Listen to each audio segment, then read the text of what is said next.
guys, back for another video, and now I want to talk about the Apple Pencil today. And now I want to first start off with talking about it with the iPad 10th generation, as it was a controversial thing with this device. Let me turn my humidifier down here. It's level 3. Here. 2, we're going to do level 2. There. Okay, with this device, it's pretty controversial for a couple of reasons. I'm going to explain that. Number one, I'm going to get right to the point. Number one reason, and these reasons actually prevented lots of people from buying the device. So, yeah. Anyway, first reason, it does not magnetically attach to the top of the device. Now, a lot of people use cases. If you don't use a case, that's what affects you. But if you do use a case, it ain't gonna matter anyway. Now, how to fix this issue? There's many cases sold where you can put the Apple Pencil on the top. Yes, it's a little bit of an inconvenience since it doesn't charge that way. Now, the real inconvenience starts right here. It's working, and I haven't used this pencil in a whole day till this video. Watch. Say I'm screwing around, I don't have the charger with me. I'm screwing around. Oh, I clicked the Bluetooth button. That sucks. Let's turn it back on. Oh, okay, so that's not gonna make anything stop working. So you're going in here and you're like, uh-oh, let me turn Wi-Fi off. Oh, shoot, I turned off Bluetooth. My pencil ain't working, you need the pencil. Then you go to turn Bluetooth back on, and you don't have the charging connecting cable. Not gonna be using your Apple Pencil. Try to connect it. You need to connect the Apple Pencil to the plug, or to the charger to work. So you always have to carry this around in case you were to accidentally hit Bluetooth. It will continue to work till Bluetooth is turned off, iPad is restarted or updated. And then if you disconnect it after that, you need to plug back in the Apple Pencil to the USB-C port on the bottom of the device. And I got a comment saying somebody USB-C Apple Pencil. That, I might have to reread that comment, but that would be cool. Anyway, you can plug it in, and then, only then, will it say connected in the Bluetooth device. Menu. So yeah. Now, we can again scroll on our thing, on our iPad. But that's one of the problems, and it is an inconvenience because you always have to be taking the cap off, and this does not support the Apple Pencil 2. Those are a couple inconvenience things about this pencil.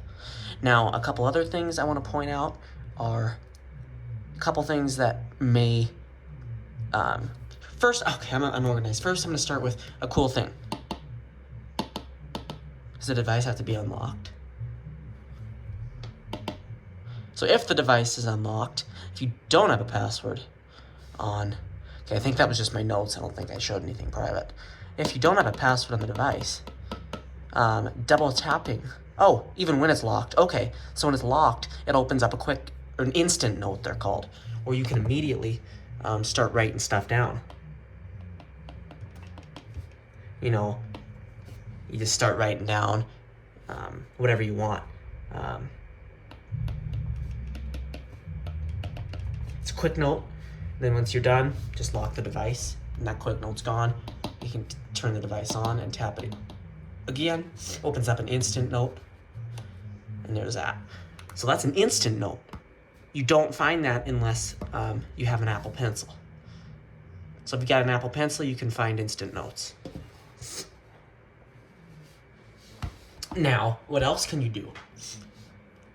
You can access a hidden menu that you can actually access with your hand, I thought. Maybe I don't have it on. You can access a hidden menu from the left, which is called Quick Note. There's instant notes and quick notes. Quick notes require a swipe, and instant notes a double tap. But once you open a quick note, it's a quick sketch pad. You can write stuff down. You can write, you need to sketch a note, and there my pencil went, or my charger went. So there's a couple things you can do there. Okay, I'm still getting notifications. We're going to switch it to a different focus mode.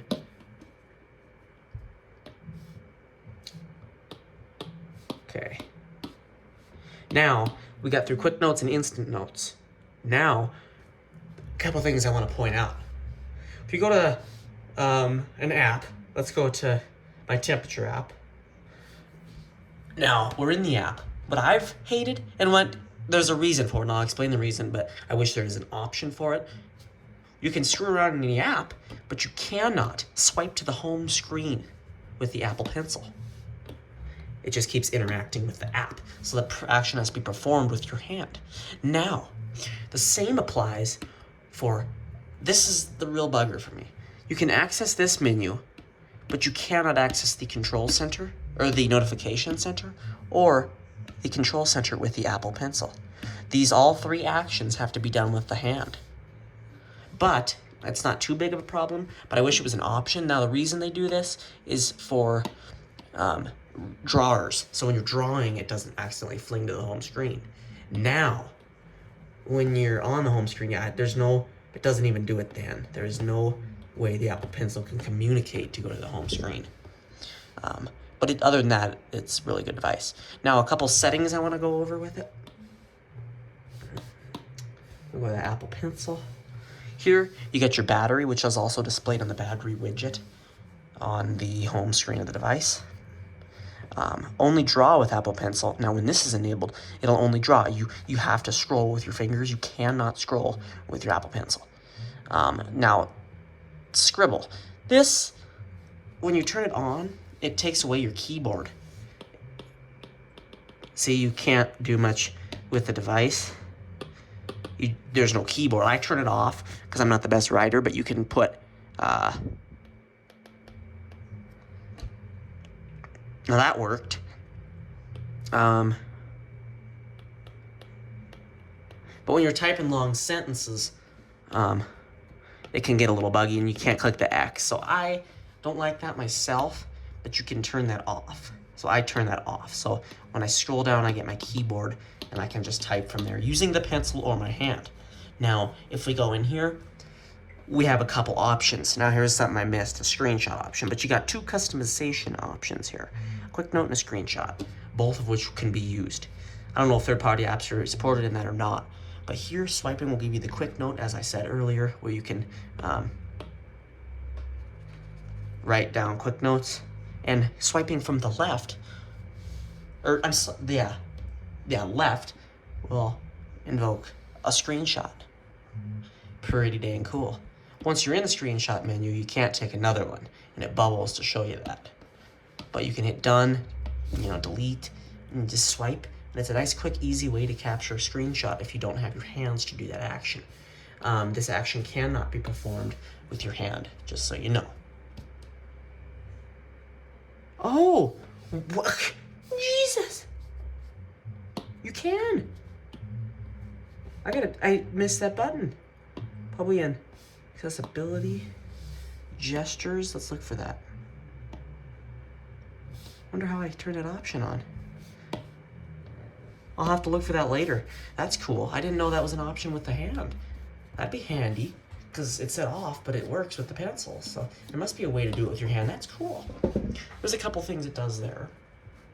So yeah, that's pretty much all I even wanted to talk about. It's great for taking notes, and that's just a couple of the inconveniences that it has. And along with just a couple of the settings you can look at there. Battery, your gestures, your left corner swipe. Those are your options, but it comes with a little replaceable tip. You can unscrew the tip. I don't know how this works, because once you do unscrew the tip, it no longer works on the device. And this part doesn't work on the device either. So both of these connect in and start working that way. But it just comes off. You gotta be careful. If you break the tip, it might not work. Make sure you screw your tip on tight, and then it will again work with the device. But it works real great, along with, other than having to plug it in to the device and then the pencil, is what's a little bit of a task in the dongle you gotta use on there. But once it is plugged in, it does charge the pencil, but it cannot be used with the device once it's being charged. You can also charge it with your iPhone. If you have an iPhone with a lightning cable, you can also charge it with your iPhone. But yeah, it works great. It's really nice. I've used it for notes a lot more than anything, but it's a good precision tool. It's really nice for drawing. If you get any drawing apps, it's really great for that, but it's also really great for note-taking and simple stuff like that. And just maybe even using it as a simple stylus. Going into, your weather checking out a place, going back to your, weathers, and yeah, you're reading that right, temperature there. But it's kind of nice just to be able to scroll through with precision and not using your finger. Best thing is for notes, because you can't draw on a note. So once you're going into here, if you're trying to write with your hand,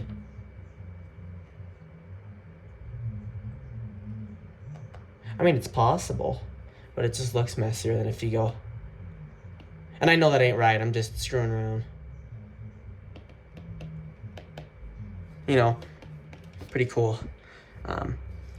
Now, I'm not the best writer as it is, so that doesn't prove anything. But yeah, that's the Apple Pencil. It works pretty great. It's really nice for certain things, and you can even type with it.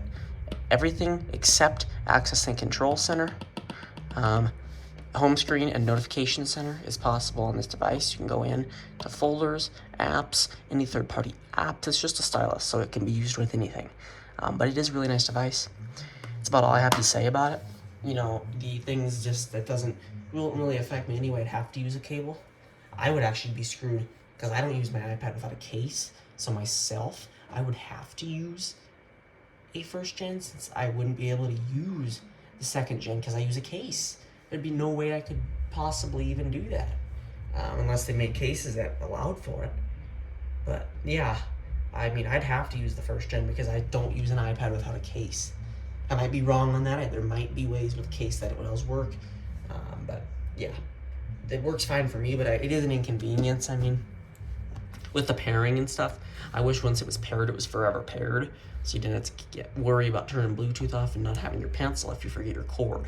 So that's a couple things to keep in mind. And like I said, if you just look in the full-on stylus where you can go to the home screen without ever using your finger, this ain't what you're going to get because you do it to use the home screen gestures with a finger. You can use assistive touch, but that's almost a waste, in my opinion. But I bet that's an option. So yeah, and you can also view your pencil status battery right here on the home screen now. That's about it for this video.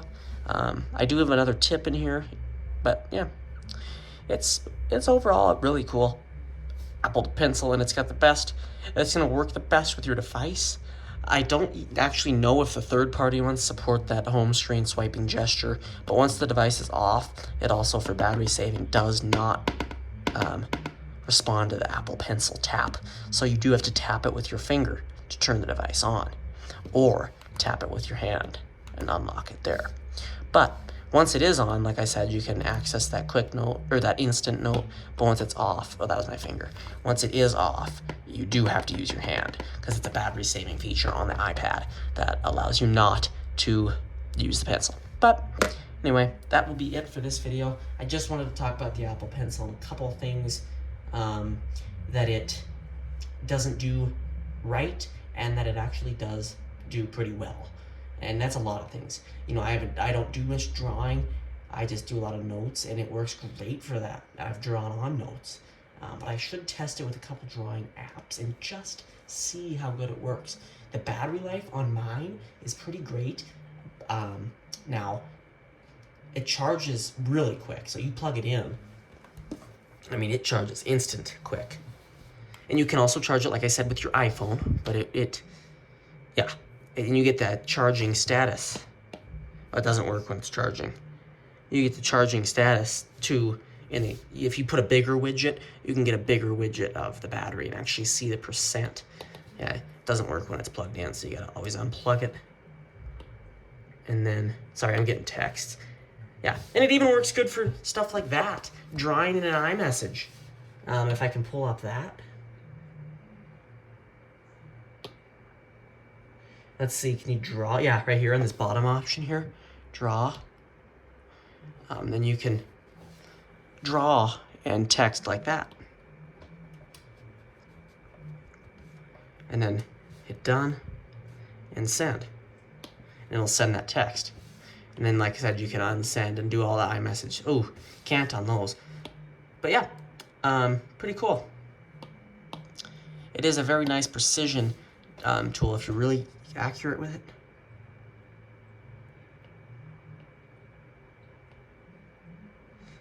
It's hard to do when you're holding it like this, but you can get it in some good positions and really make it nice. So yeah, that will be